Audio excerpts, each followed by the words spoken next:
My wife's godson died on my operating table. He was also the only child of her first love. Her first love threw punches and kicks at me, but my wife didn't stop him, because I knew she would hit me even harder. She contacted the Medical Malpractice Appraisal Center right in front of me, threatening to sue me, accusing me of settling a personal score and killing her godson. On the day the appraisal results came out, she collapsed into my arms, crying uncontrollably and begging for my forgiveness. But I pushed her away and handed her a divorce agreement. The story is about to begin. If you like it, remember to like and subscribe. My surgical patient died despite all efforts to save him. I walked out of the operating room, filled with sorrow, only to be slammed against the wall by my wife. The heavy thud of my head and back hitting the wall left me dazed and falling to the floor. But my wife didn't care at all, just screaming at me, "Why didn't you save Mark?" Assistant physician Chloe quickly helped me up and gently explained, "Mrs. Sophia, Dr. James did his best." My wife's first love, David, immediately rushed to me. His eyes bloodshot, he grabbed my surgical gown tightly and demanded, "Did you deliberately not save my son?" I shook my head, trying to explain, "Mr. David, I did my best. If you don't believe me, ask my wife." Mark was brought to the hospital by Sophia after the car accident, but it was already too late. Mark had a ruptured spleen and massive internal bleeding. I knew my wife had always treated Mark like her own child, and she had repeatedly begged me to save him. So I could understand that she couldn't accept Mark's death at the moment. I thought she would calm down and explain for me, but instead, she slapped me hard. "James, you've disappointed me so much. Our own child isn't even born yet, just a tiny embryo, but Mark was a living person. How could you settle a score and kill him?" Chloe looked at Sophia in shock, her face filled with confusion and disbelief. "Mrs. Sophia, how could you?" Seeing David about to hit me, Chloe hurriedly blocked him. "Mr. David, please calm down. We really did our best." But David didn't believe it, and Sophia looked at me like I was a criminal, her eyes full of disappointment. Mark's young life faded away before my eyes, and my sorrow was no less than theirs. The frustration of the failed surgery left me exhausted, but it was nothing compared to the hurt I felt from Sophia's doubts. I didn't want to argue with her and walked away, but she suddenly grabbed my wrist. "James, your silence means you admit it, right?" Her usually delicate hand was surprisingly strong today, and my sore wrist from the long surgery ached from her grip. I looked at her and said helplessly, "I have no regrets about this surgery. You know the condition of the child when he was brought in better than I do." But Sophia seemed not to understand my explanation and continued to press, "Stop making excuses. With your superb medical skills, how could you not save him? You deliberately killed him. Where there's a will to accuse, there's a way to find fault." The medical staff who were in the same operating room were all shocked into silence. She was my wife and a lawyer, and without any evidence, she actually questioned my integrity and medical ethics for the sake of her first love's child.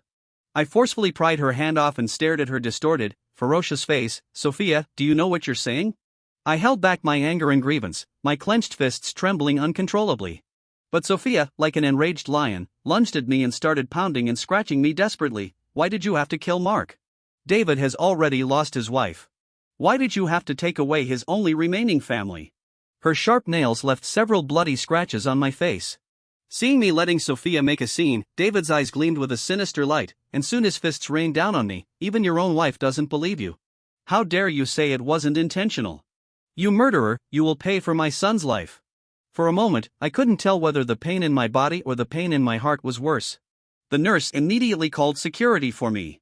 After David was restrained by security, he still kicked me. I dodged and tightly grabbed Sophia's hands that were trying to scratch me again.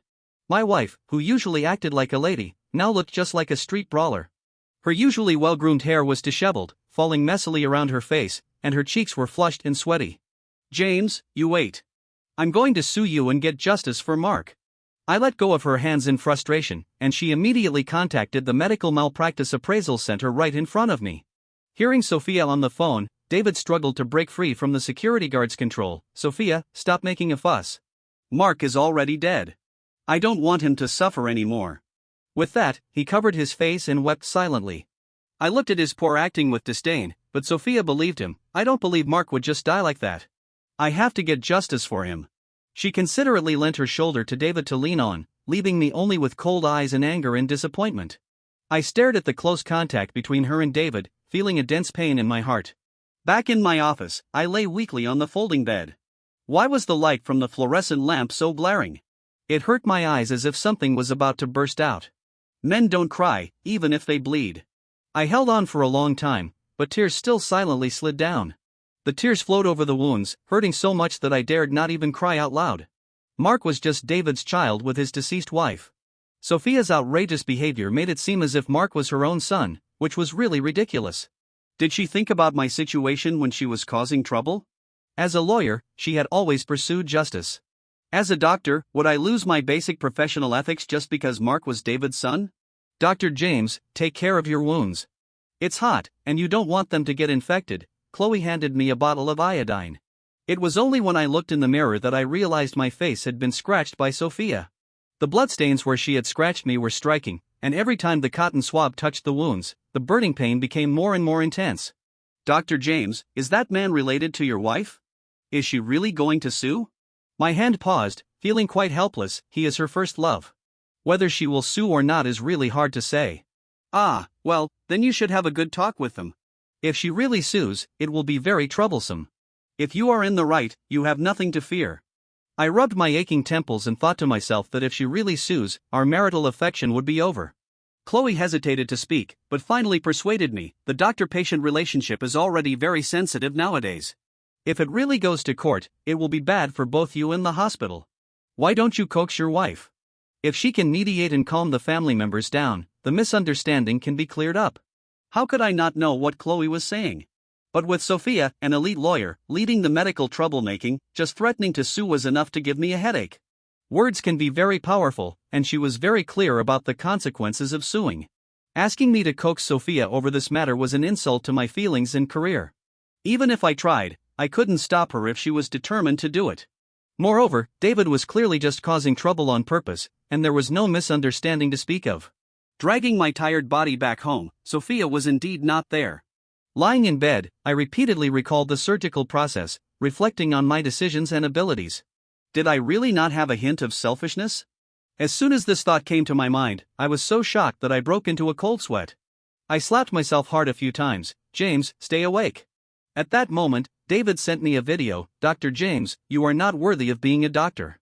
If I were you, I would be so ashamed that I would commit suicide. It turned out that the morning's medical troublemaking had gone viral. Netizens who were unaware of the full story were furious that a child had died because a doctor had deliberately neglected his duty, especially mothers, who couldn't stand such a thing. They united to forward the video and strongly condemned me. David, seeing the increasing attention, specifically registered a new account and, as a grown man, tearfully lamented his loss of wife and child. As he cried with his face covered, the scars of attempted suicide on his wrist were inadvertently revealed, which aroused the netizens' sympathy. He never mentioned that I was at fault, but every word he said guided the netizens to become a sharp blade in his hand, stabbing at me. Even though the hospital's official explanation and apology were issued, the netizens were not convinced. In just one day, I became a murderer that everyone condemned. Sophia stayed out all night, not answering her phone or replying to messages. She coldly watched as I and the hospital were in a difficult situation, without defending me even once. She even posted a photo of a lawsuit in David's comment section, with the caption "Condolences, I will get justice for you." I understood that she was serious. I spent the whole night without sleep because David sent me another photo. In it, Sophia was lying on the sofa, fast asleep, and David was intimately taking a photo with her from behind. The extremely vulgar posture made me feel sick. Sophia was tired and stayed at my place tonight. David emphasized the word tired in his voice message, with no hint of the pain of losing his child. Dr. James, after careful consideration, if you publicly apologize, I will persuade Sophia to drop the lawsuit. You know she is still the same as before, stubborn when it comes to my matters. Full of provocation and arrogance, he wanted me to apologize for something that never happened. Dream on. Let Sophia make a fuss if she wants, I don't care. I certainly don't need David to persuade her to drop the lawsuit for me. For me, it is an utmost humiliation. Anyway, in Sophia's eyes, David would have the upper hand as soon as he made an appearance. The next day, the dean talked to me. James, you should resolve the issue between husband and wife behind closed doors. You should go and talk to the deceased's family and clear up the misunderstanding. I replied with a face full of helplessness. Dean, I am not afraid of an investigation. The autopsy will prove my innocence. The main problem is that they are convinced that I deliberately neglected my duty. To prevent David from changing his mind halfway, I have also contacted the Medical Malpractice Appraisal Center. It all depends on which side the balance of justice will tilt towards. The dean side, James, because of your wife's involvement, the nature of this matter has changed. Do you understand? It is normal for the family to be unable to accept the fact and to be emotionally extreme. As doctors, we have the duty to comfort and eliminate misunderstandings, and your wife is the key in this. I gave a bitter smile. All right, I understand. I found Sophia at David's house. She glanced worriedly at David before coming downstairs with me. I grabbed her and pleaded, "What do I have to do for you to believe that I had no ulterior motives? Shall I ask the dean to get the surgical records for you? Those can't be faked, can they?" She countered, "James, what are you afraid of? Or are you feeling guilty?" Guilty? I was not giving up and, with red eyes, I begged her pitifully, "Come home with me, okay? If she comes with me, I can take her to the hospital to see the surgical records, and I can give her a detailed account of the entire resuscitation process and my doubts." But she coldly replied, "David has not been in good shape these past few days. If anything happens to him, that would be a disaster for you. Before the results are out, we should not have too much contact, otherwise it would be unfair to my client." Under the guise of doing something for my own good, she was going to accompany another man in a very proper manner.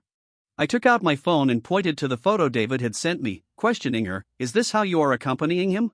Seeing the intimate photo, Sophia's brows furrowed in displeasure before relaxing again. "He just didn't want you to worry about me. Don't overthink it. We are innocent. And he did try to persuade me not to have a falling out with you. It was me who insisted on filing a lawsuit for Mark." I couldn't understand her logic. Why? Sophia pinched her temples irritably. "You wouldn't understand. People with depression can sometimes be very stubborn and sometimes they say one thing but mean another. At this critical moment, don't provoke him. Even a small thing could be the last straw." I was stunned. Was I supposed to compromise for this unfounded accusation? What did David's misfortune of losing his wife and child have to do with me? Why should I pay with my happy life? Although Sophia's face had shown embarrassment and anger after hearing David's sarcastic voice message, she still chose to defend David and then left resolutely. 3 days later, Sophia was waiting for me in the dean's office with David. Upon seeing me arrive, the dean once again suggested, "James, apologize to Mr. David, and then we can sit down and talk things through slowly." I clung to the last glimmer of hope and pulled Sophia aside. "I have examined my conscience and found no selfishness. Why won't you trust me? Surgery always carries risks. I am not a god." She looked haggard, touching her lower abdomen coldly and saying, "You had a motive. Our unborn child became the reason for me to kill." I gave a bitter smile. "Why would you humiliate me so?" David stood with his arms crossed, watching the drama unfold with an air of nonchalance, while Sophia wouldn't even spare me a glance. The awkward silence was unbearable, as everyone waited for me to apologize. Seeing that I remained unmoved, the dean had no choice but to bow 90 degrees to the two of them. "Mr. David, Mrs. Sophia, I am deeply sorry about this matter." My eyes instantly turned red. I quickly helped the dean up and glared at Sophia. "Do you have to make such a scene?" She finally looked at me, but her eyes were so cold that they made me feel as if I were in an ice cellar. "An apology is just a formality. What we need is the truth." Was she speaking from the perspective of a representative or from the standpoint of David's family? Enough was enough. I felt utterly disheartened and said nothing more. She left a lawyer's letter and took David away. To avoid any suspicion, she personally organized the materials and had her capable assistant file the lawsuit for David. So this is what it feels like to have a steel needle pierce through the heart, a pain that cuts deep into the soul. The dean sat down powerlessly and sighed deeply as he watched their backs. The corridor was filled with colleagues who were there to gawk. Amidst their gossip and condemnation, I felt as if I had been stripped bare and fled in disgrace. Suspended from my duties for investigation, I had to stay at home to avoid the online exposure and doxing. But I wasn't idle. Before the results came out, I had someone conduct a thorough investigation. A month later, the investigation results and the medical malpractice appraisal results came out one after another. After receiving the appraisal results, Sophia finally decided to come home. However, she hesitated at the door, unable to bring herself to enter for a long time. When our eyes met, the girl whom I had cherished and nurtured with love, once as beautiful as a rose, now looked haggard and lifeless. After a long while, she burst into tears and threw herself into my arms. "Honey, I was wrong. Will you forgive me?" What did she want me to forgive her for? For her inappropriate relationship with David? For letting our child die in the womb because of someone else's son? For baselessly slandering and insulting me? For watching me be exposed online, doxed, and still kicking me while I was down? A dull pain struck my chest. I pushed her away mercilessly and handed her a divorce agreement. Without even looking at it, she tore it to shreds and cried uncontrollably, "Honey, don't divorce. I don't want to divorce. The last time she cried like this seemed to be when David broke up with her. No, this was the most intense she had ever cried since I fell in love with her. I instinctively raised my hand to comfort her. Seeing my gesture, her eyes filled with hope, eagerly waiting for me to embrace her. But I clenched my fist, and my hand fell mercilessly. The light in her eyes instantly went out. She pouted, looking like an abandoned stray cat. I took a step back, and she took a step forward. I was pushed against the wall by her. She hugged my waist tightly, her face pressed against my chest, crying so hard that she could barely breathe, yet still trying to hold on. James, I'm sorry. James, I'm really sorry. Can you stop being angry with me? James, give me another chance, okay? Didn't we say we would have a baby after this was over? She looked at me sincerely, as if her eyes could only see me. In the past, I would have given my life for that look. But I couldn't forget that before today, her eyes and heart were only filled with David. When she accused me of deliberately not saving Mark, the James who loved her with all his heart was dead. She stood on her tiptoes to kiss me, her cold tears covering my face, yet not as cold as my broken heart. I pushed her away again.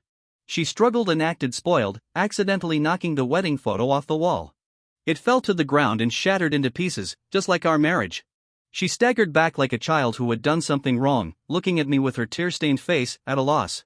Then, as if she remembered something, she rummaged through things frantically. She took out glue and knelt on the ground, like a believer, trying very hard to piece together the broken glass that could never be restored. Even though the glass shards pricked her hands and made them bleed, she seemed oblivious. The blood stained the glass fragments red. I kicked the wedding photo aside in a fit of anger. Sophia, enough. If you knew it would end like this, why did you do it in the first place? Our marriage is over. She trembled with her blood-stained hands, pitifully begging me, James, can't you comfort me? I'm in so much pain, my hand hurts, and my heart hurts.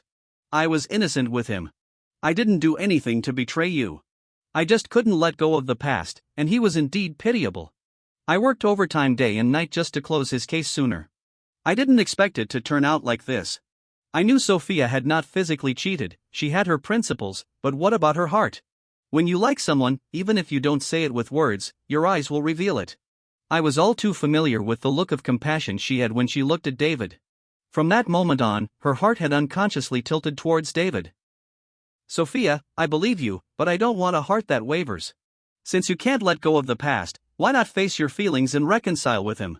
He's single anyway. Sophia shook her head frantically. James, don't you love me anymore? Otherwise, why would you divorce me over such a trivial matter? So in her mind, these were just trivial matters. The heartache had lasted too long, and at this moment, I could ask her calmly, if you could turn back time, would you still get involved with them? I looked at her for the last time with a gentle gaze, full of longing and bitterness. I thought to myself that if she said no, I would give her one last chance. I knew I shouldn't feel sorry for her, but I couldn't help but soften my heart. Just at that moment, Sophia's phone rang. It was David. Sophia took a deep breath and cut off the call, but the phone kept ringing persistently. Sophia looked at me for help, her lips trembling as if she wanted to say something but couldn't. My eyes grew colder by the second. If you want to answer, go ahead. Don't blame me if something happens later. Sophia felt relieved and immediately answered the call. What? Okay, I'm on my way. Her face was filled with anxiety and panic. James, David attempted suicide by jumping off a building. He's being resuscitated in the hospital now. I'll be back soon. Wait for me at home. I watched her leave in a hurry, my heart turning to ashes. Whether she would come back home or not didn't matter anymore because there was no home left. I should have seen this ending coming. Sophia and I had been married for 3 years, but in reality, I had loved her for nearly a decade. When I had a crush on her, she was hopelessly in love with David, following him around like a lovesick puppy. After she finally won him over, Sophia had a car accident that left her facing the possibility of paralysis. Without a word, David moved on and married someone else. Sophia was devastated and refused to cooperate with her treatment. It was I who gave up further studies and stayed by her side day and night, helping her with her rehabilitation. When she was finally able to stand again, David's son was born. She would get drunk every night, and I would wait for her outside the bar, taking her home when she was intoxicated, undressing her and cooking sobering soup to take care of her. I comforted and accompanied her without expecting anything in return. On another drunken night, Sophia grabbed me as I was leaving. Don't go. She leaned in to kiss me, but I dodged and looked straight into her eyes. Sophia, who am I? James, I recognize you. I didn't dodge anymore. That night, Sophia gave it her all with me. The next morning, she woke up in my arms, as gentle as a little kitten. It was the scene I had always dreamed of. In the morning, with sunlight and Sophia, time and love were not wasted. After we confirmed our relationship, we naturally started dating and got married. I thought I had finally seen the light at the end of the tunnel until David, who had become depressed after his wife's death from illness, got back in touch with Sophia. A photo of him cutting his wrist made Sophia cry with heartache. I understood David's pain of losing his wife and his desperate plea for help when he was in depression. So when David asked Sophia to help him with a property dispute case, I had no objections. In order to help David reclaim his late wife's property, Sophia was extremely busy. Whenever I showed a bit of irritation, she would wrap her arms around my neck and act coquettish. "Honey, I'll definitely spend quality time with you once I'm done. And then we'll have a baby." Every time, I believed her words without a doubt. Until she pulled all-nighters at the law firm for David's case. I couldn't help but chide her. "Honey, he's just your client, not your husband, and you're not his son's mother." Sophia, rubbing her temples impatiently, replied, "Honey, can you stop making a fuss? I'm already exhausted. I just feel bad for him. How could this not be jealousy? If she didn't like me mentioning David and his son, couldn't I just keep quiet?" But it seemed that wasn't enough. She was not only busy with the case but also helping David take care of his feverish son, to the point where she didn't even realize she was pregnant. Exhausted from being infected with the flu by Mark, our first child was lost without any illness. She wouldn't even take proper rest after the miscarriage and continued to run around for David. I lost my temper with her for the first time, scolding her for not knowing her priorities and boundaries. The unborn child became a thorn in my heart, a thorn that became the reason she sued me for not saving Mark, and it also drove her further away from me. Our 3 years of relationship meant nothing compared to David. The appraisal results proved my innocence, but David's suicide attempt put me back in the firing line. I went from being a murderer to a homewrecker. People who didn't know the whole story advised me to let go, saying that the one who is not loved is the third wheel. I just found it absurd and laughable. Looking at the documents in my hand, I gave Sophia a call for the last time. "Out of consideration for our past as husband and wife, David is just using you. Stay away from him if you don't want to ruin your reputation." Sophia hesitated for a moment. "Honey, I'll wait until his emotions stabilize." I hung up the phone with a click. Good advice is hard to take for those who are determined to make a mistake. If she wanted to jump into the fire, that was her choice. I took the evidence to David's brother-in-law, Robert. The man glanced at me disdainfully. "Dr. James, if you can't win back your wife, why are you coming to me?" I knew he looked down on me. A man who couldn't keep his wife was indeed useless. "Don't you want to know how your sister and nephew died?" Robert's body froze as he was about to close the door. He breathed heavily. "What do you mean?" "Literal meaning. I think you understand." Robert put away his contempt and ushered me into the house. Without saying more, I handed him the documents. Robert's hands trembled as he read through all the materials, his eyes bloodshot with anger. So it was that bastard who killed my sister and nephew. When David repeatedly refused the professional psychologists I recommended, I became suspicious. Logically, if he truly had a deep love for his late wife, no matter how hard it was to accept the blow, a normal person wouldn't neglect their child. If he really had depression, he would actively seek treatment. Mark was the product of their love, yet David didn't seem to care much about him, instead focusing all his attention on Sophia, to the point where Sophia cared for and loved Mark more than his own father. Mark had become a tool for David to gain Sophia's concern and emotional value. My doubts reached their peak when Mark died. The amount of bleeding in Mark's abdominal cavity clearly did not match the situation of being immediately brought in for resuscitation after a car accident. Even if David hadn't caused trouble, I would have called the police to thoroughly investigate the matter. I strongly suspected that Mark had already suffered a severe blow to his abdomen before the accident. For this reason, I asked a friend to review the surveillance footage from when Mark had the accident. Unfortunately, the camera only captured the moment Mark was hit and sent flying. Soon after, Sophia and David appeared in a panic. I didn't suspect Sophia of tampering with anything because she genuinely treated Mark like her own son. After Mark's death, David focused all his anger on me, without mentioning the hit-and-run driver at all. The data showed that Mark was hit by a car that had slipped while parked by the roadside. Coincidentally, it was an unlicensed vehicle, and the original owner had already passed away. I watched the surveillance video many times over. The angle and force of the impact should not have caused such severe injuries to Mark. Too many coincidences could only mean it was a meticulously orchestrated plan. My first thought was David. Initially, when David showed little interest in his son, I warned Sophia that something was off. "Honey, does David really have depression?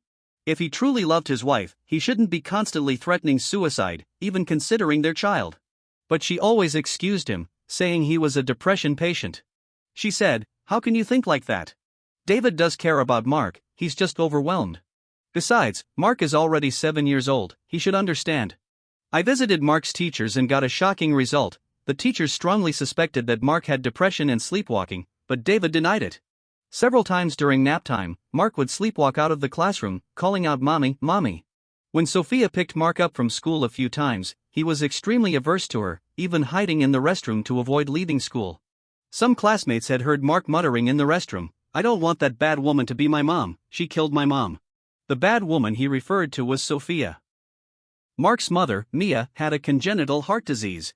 Before her death, Sophia and I were very close, and she had completely cut ties with David. So why did Mark say that Sophia had killed his mother? Mark was already dead, but the body speaks. The autopsy report confirmed my suspicion. Mark had already suffered a severe blow before the accident. The out-of-control car only broke his ribs and worsened his condition. What's more terrifying is that a large amount of fluoxetine was found in Mark's organs, a drug that only depression patients need to take. In other words, even if Mark hadn't been hit by the car, he would have died from an overdose of the medication. As the saying goes, even a tiger doesn't eat its own cub. I also began to suspect the cause of David's wife's death. But Mia had already been buried, and that was the extent of the information I could gather. This was also the reason I sought out Robert. Initially, Robert also thought that Mia had died of a sudden illness. He didn't expect that his sister's death was suspicious until David always prevented Robert from seeing Mark. Robert then tested David, using the excuse that David was not good at managing things to take over Mia's estate on her behalf. Sure enough, David refused. This further convinced Robert that David was up to something. Sophia was well known in property disputes, so David pretended to be deeply in love and used a photo of himself attempting suicide to get to Sophia. Little did he know that it was Mark who truly suffered from depression. So David faked his own depression and gave his son antidepressants because he couldn't let Robert know that Mark had depression. But Robert was persistent about holding onto the shares and always wanted to take Mark away, which completely panicked David. Why didn't you expose David when you knew he was problematic? Looking at the dates on the investigation materials, Robert expressed his confusion. I smiled without answering. Clearly, before the appraisal results came out, if I had handed over this evidence to the police, I could have proven my innocence. But considering that Sophia was deceived and I didn't want her to be involved in this murder case, which would ruin her career and reputation, this was the last thing I could do for her before our divorce. Unfortunately, she was blind to the truth, and everyone must pay the price for their choices. What exactly caused Mia's death was no longer my concern. After handing over the materials to Robert, I left. How Robert would use the information was no longer my business. But I knew David's suicide attempt this time had ulterior motives. Once my innocence was proven, the netizens who had once cursed and insulted me were silenced. Frustrated and embarrassed that they had lost their target, they naturally turned to blame David for manipulating public opinion. So his live broadcast of the suicide attempt was, on one hand, to gain sympathy from the public to clear his name, and on the other hand, to deceive Sophia so that she would continue to defend him. Because David didn't expect the autopsy to be so detailed that it would reveal the true cause of Mark's death. But this didn't stop him from gloating over his so-called victory with me. In the video he sent me, he was lying in bed, pitifully complaining to Sophia, "Sophia, it's all my fault. I neglected Mark's psychological condition. I didn't expect him to have depression at such a young age. I didn't know he had taken my pills." What a lame excuse. Even after Mark's death, he still tried to shift the blame onto his son. How shameless. And Sophia, of course, believed him. She comforted David, "The deceased are gone, David. You should look forward, and everything will get better." David held her hand, his face full of deep emotion. "Sophia, you will always be with me, won't you?" Sophia looked pained, and finally, she nodded slightly. "I will do my best to prove your innocence to the police." For some reason, when Sophia said this, her tone was extremely strange, but I didn't think much of it. Because at that moment, my heart was dead, with no possibility of reigniting. Sophia didn't come home until 3 days later. I stood at the door, coldly watching her, and once again handed her the divorce agreement. "Let's divorce. If you don't agree, I'll have no choice but to file a lawsuit." Sophia looked at me in astonishment, expressing her confusion. Have we really come to this point? David was just my client. I won't defend him anymore in the future. I shook my head. It's over between us. Sophia's eyes reddened as she refused to sign, and after a long silence, she said, "It was me who caused Mia's death. I just wanted to make up for my mistake. I don't know how it turned out like this." At that moment, I felt as if my blood was flowing backward. Looking at Sophia, I felt she was a stranger to me. "You say it was you who killed Mia?" Anger overwhelmed me, and I roared furiously, "Then why didn't you tell me? Did you know all along that David had beaten his son? How could you cover up the true cause of Mark's death for David and accuse me of deliberately not saving Mark? I can accept that Sophia doesn't love me, but I can't accept that she deliberately framed me." Sophia clutched her dress tightly. "If I say I only found out from the appraisal results, would you believe me?" I thought it was absurd and shook my head helplessly. "Sophia, what makes you think I would believe you? You all insisted that I deliberately killed Mark. Didn't you find it strange that David didn't agree to an autopsy? Or have you loved him so much that you blindly trust him?" Sophia hugged her head and squatted on the ground, crying uncontrollably. "He said he didn't mean to hit Mark. He just lost control of his emotions. He didn't know Mark had taken the pills. He was so regretful and blamed himself that he attempted suicide. How could I just stand by and watch their whole family perish? But I never expected that he was deceiving me, using me." The last few words, Sophia shouted. The taste of betrayal, she had experienced it too. "James, I regret it. There is always something detestable about a pitiable person. I slowly reminded her, when you were paralyzed, he could abandon you without a word and marry someone else. What is so worthy about him that you would give him your all?" In response to my question, she choked and recounted her meeting with Mia. Mia had discovered that David was having an affair, but after investigating every clue, the mistress always pointed to Sophia. Mia, under the pretext of consulting on a case, arranged to meet with Sophia. Sophia, who was wrongfully accused of being the mistress, flew into a rage when she understood the reason and retorted to Mia, "If it weren't for you stealing David away back then, David and I would have had a big family by now." In her anger, Mia took this as an admission of guilt from Sophia and slapped her, threatening to ruin her reputation. As a result, Sophia was fine, but Mia had a sudden heart attack that night and died. Sophia felt guilty and uneasy about it. She believed that her angry words had caused Mia's death, so she kept it from me and David, trying to atone for her actions. No wonder one day when Sophia came home, her face was flushed. It turned out she had been slapped by Mia. But now, she realized she was just a pawn in David's game. This morning, the police took David away from the hospital on suspicion of intentional murder. The diary that Mark had hidden in the crevice of his bed was also found by the police. The diary, with its crooked handwriting, read, "Today, Dad hit me because I discovered his secret with that woman. I had misunderstood Aunt Sophia. Mom wasn't killed by her. Mom, my stomach hurts so much. Am I going to die? Mark will come to find Mom soon. Dad tricked me into taking the medicine again. I like that medicine because every time I take it, I can see Mom. Mom, wait for me to come to you." The earlier entries in the diary all showed the various forms of mental abuse Mark suffered from David, with unbearable insults. Since Mark couldn't write the words, he used Pinyin instead. No wonder he was depressed. Robert, choking with emotion over the phone, recounted the contents of the diary. "Dr. James, thank you. Without you, the grievances of my sister and Mark would have forever remained in the dark." I sighed inwardly. Perhaps Mark's death on my operating table was meant to help me uncover the truth for him and his mother. The next day, Mia's company secretary committed suicide at home out of guilt. Her suicide note confessed her involvement with David in Mia's murder, including how they manipulated Mark, inducing him to run out of the house in the middle of the night while in a hallucinatory state. The car's sudden loss of control was also not a coincidence. And Sophia, she was their chosen shield, and I was the designated scapegoat. David thought his plan was flawless, but he didn't know that the net of justice is wide and spares none. Sophia was still squatting on the ground, crying. I didn't know whether to sympathize with her or call her foolish. I remembered that day when she met with Mia very clearly because she came home and cried in my arms for half the night. No matter how I comforted her, she wouldn't say why she was crying. 3 days later, she got drunk in a bar because she found out that Mia had a sudden heart attack and died at home after meeting with her. Even when she was drunk, she only said that she was having trouble with her case and needed to relax. Maybe at that time, her heart had already wavered. She didn't trust me. She was afraid that I would also suspect her of being David's mistress. But she didn't know that I had always been giving her a chance, which she failed to cherish.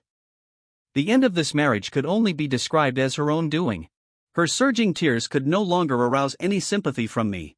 The secretary's suicide and suicide note, along with Mark's diary and the medical malpractice appraisal results, exposed a premeditated murder. Sophia, once an elite lawyer upholding justice, suddenly fell from grace and became an accomplice to evil. She finally felt the pain I had once suffered from online bullying, but she only cried and begged me, James, if I could do it all over again, I would stay far away from them. No, I would never have fallen in love with him in the first place. I would only love you. I got the answer I wanted, but it was too late. Sophia, there are no what ifs in this world. She fell to the ground in despair, flipping through the divorce agreement page by page, like a child who had lost everything. James, can you give me another chance? I was probably exhausted, and Sophia fainted at my feet. I felt uneasy. After taking her to the hospital, I inexplicably opened her phone. She had actually confessed to harboring the murderer David. The flood of insulting messages in her phone was even more humiliating than what I had received. I was innocent, so I ignored them completely, but Sophia, she replied to each one of those insults. She treated those insults as a way to atone for her sins, sincerely admitting her mistakes, and allowing strangers on the internet to attack her personally. She even replied to every single one of those unbearable messages. I didn't know what she was trying to do until the doctor told me, Dr. James, your wife is 2 months pregnant, and the situation is not good. I thought I had heard wrong. I took the test report, and the little person lying in Sophia's womb stabbed my heart and made it bleed.